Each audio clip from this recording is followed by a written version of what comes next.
Morning, I'm Dr. Caldwell. I'm a consultant physician and my interest is in ward rounds. I think that ward rounds are very overlooked in hospitals. They're so common and ordinary that nobody really thinks about them. And about 10 years ago I started to think, how would I teach a registrar how to do a ward round? And that realised that we didn't really know what a ward round was, how to organise it. And you've been learning at this forum that if you're doing any improvement work, you have to know what to measure. So this is a work in progress still 10 years later about what should we measure.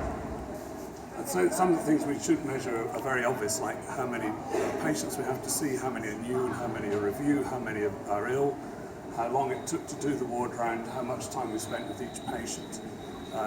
Those are fairly obvious quantitative measures.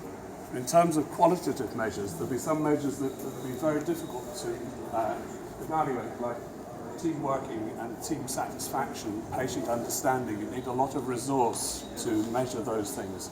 So if you come from an area where you've got a lot of resource, do those things. But the quick and easy measurements, in addition to the quantitative ones that I would suggest we use, would be the presence of the patient's nurse with the patient and the doctors whilst they're doing a review. Our statistic on that used to be around about 45%. It's gone right down to 11% or 10%. So our communications within the team are actually very poor, and I'm sure that's detrimental to patient care.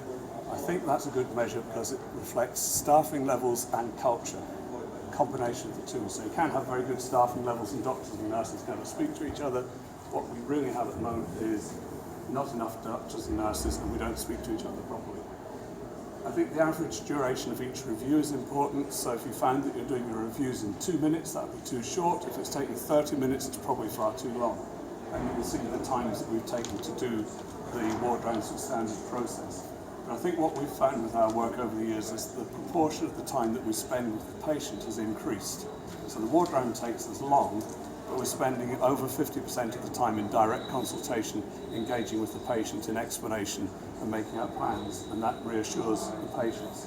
So if you are interested in ward rounds, I'd suggest that these might be some of the parameters that you'd look at to try to evaluate the ward round and see whether your changes are causing improvements. Thank you.